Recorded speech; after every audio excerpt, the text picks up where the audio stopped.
Right. So we've recently seen some brand new gameplay of Tides of Annihilation. What I wanted to do is I wanted to compile all of the information about this game in one video because I know that a lot of us are really excited for this new action RPG. So what exactly is Tides of Annihilation? Tides of Annihilation is a single player fantasy action adventure game. It's being developed and published by Eclipse Glow Games, a new studio based in Chengdu, China. This is Eclipse Glow Games, that's such a tongue twister, first title, but the studio now has more than 150 developers. Members of the team have reportedly worked on franchises including Yakuza, For Honor, Assassin's Creed, Persona, and Prince of Persia. The game was officially revealed during PlayStation State of Play in February 2025. One important thing to clear up straight away: this game is completely single player. The developers describe it as giving you the feeling of playing alongside other people, but there is currently no online or traditional co op. I have an opinion on that. The game is being built in Unreal Engine 5. PlayStation's official introduction confirms the core concept. So, the story: you play as a woman named Gwendolyn. London has been destroyed and transformed by a supernatural invasion from another world. Gwendolyn is described as the lone human survivor of this invasion.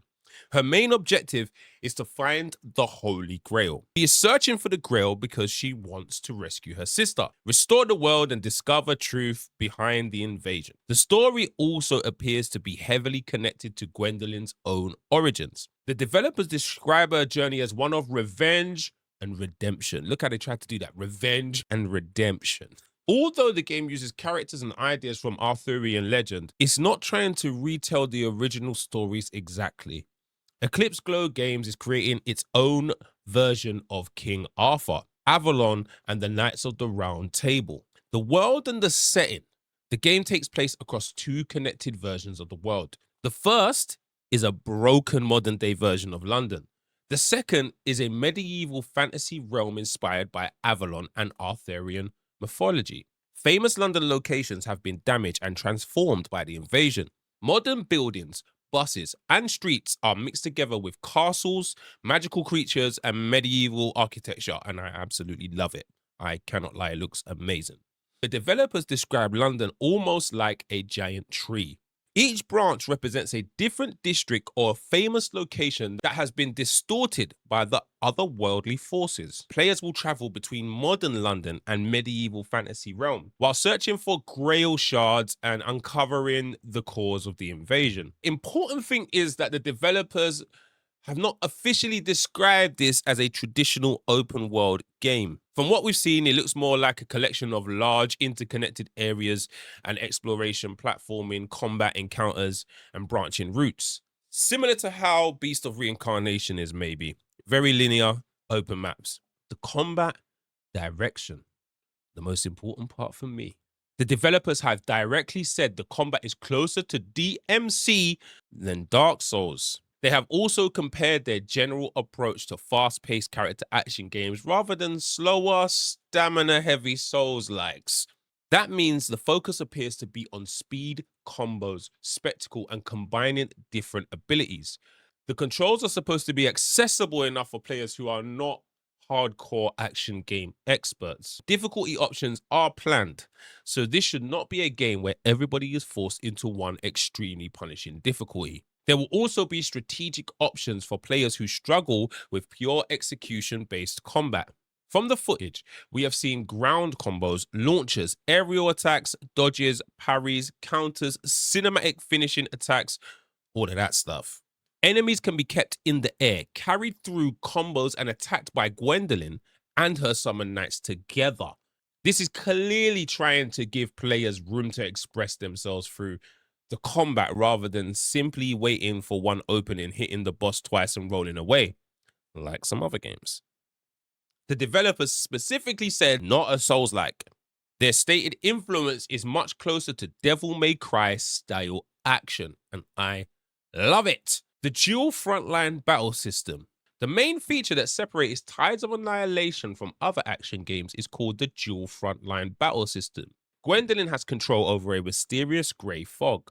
This frog allows her to summon spectral knights of the Knights of the Round Table. These knights are not simply passive companions following you around. You actively bring them into your attacks, use their abilities, and combine their moves with Gwendolyn's combos. Each knight has different combat purposes. Some knights will be focused on attacking.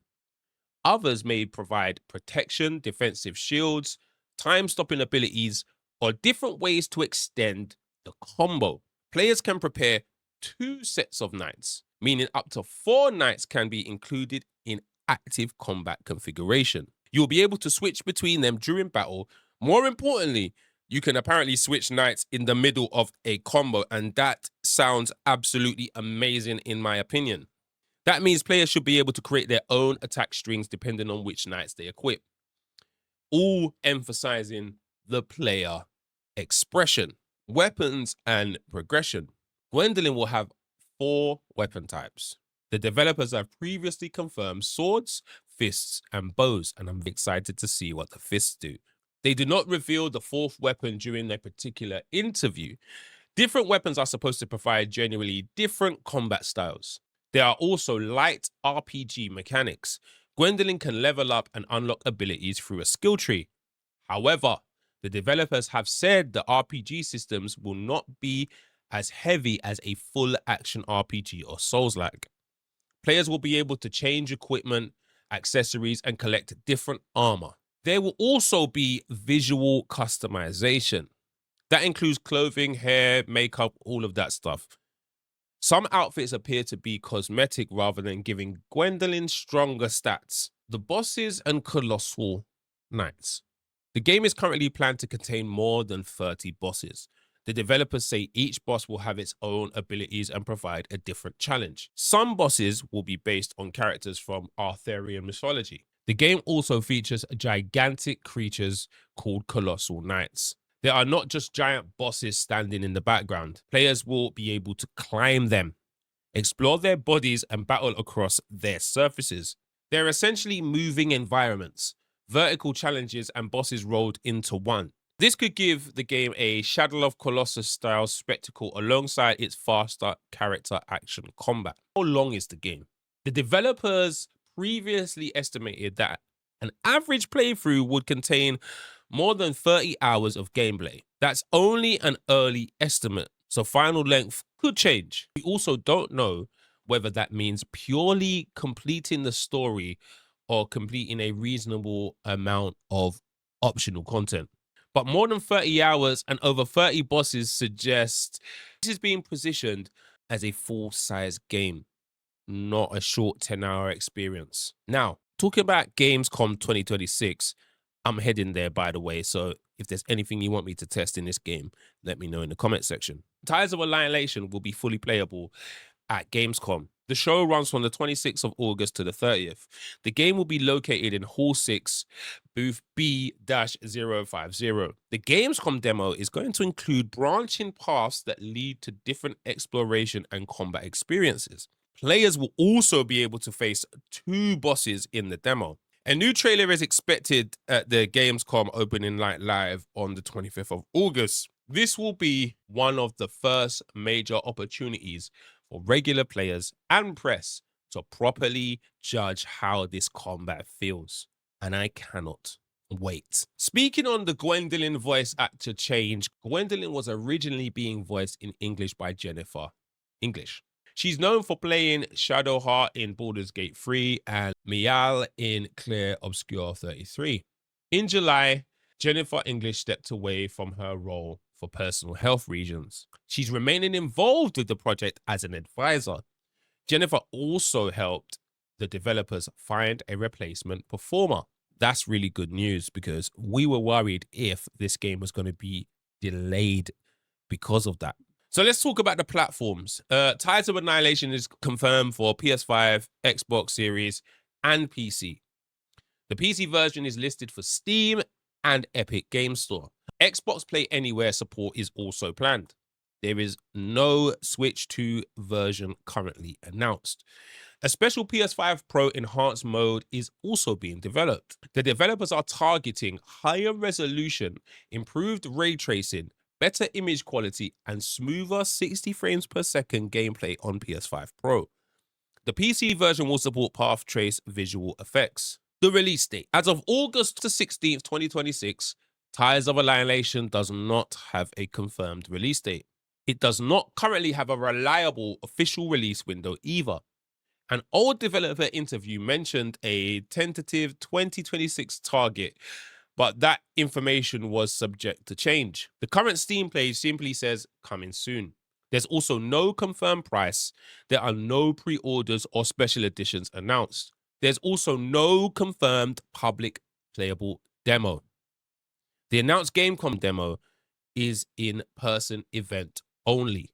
So I don't think this game is going to be launched in 2026. I'm hearing other people say that it's the tail end of 2027. I reckon we should expect it in that year. So that is everything we currently know about Tides of Annihilation, the DMC-inspired combat action game. And I cannot wait. 30 bosses and over a 30-hour campaign sounds amazing. And all of this gameplay I keep seeing is getting me excited for Gamescom. Listen, comment section. I want you to give me some questions, man, to ask the people at Gamescom and stuff. Give me things that you want me to test, you want to know about the game. Like, if you're not attending, like, throw it at me, man. I've got 2-hour slot to play this game, and I'm really, really excited. So, yeah, man, I want to explore every aspect I can. So, comment section, let's talk about that, and then I'll relay back the information for you. Anyway, if you're feeling this type of content, all things action, RPG, melee focus, combat games, hit that subscribe button, hit that bell, get the notification, man. We are pushing for 1,000 subscribers this year. And trust me, your boy is going to keep you updated, man. I'm definitely going to keep you updated. Definitely going to be playing through this game in its entirety. All of that stuff, man. Comment section, let me know. Anyway, my name is Face, and I'm signing out. Peace.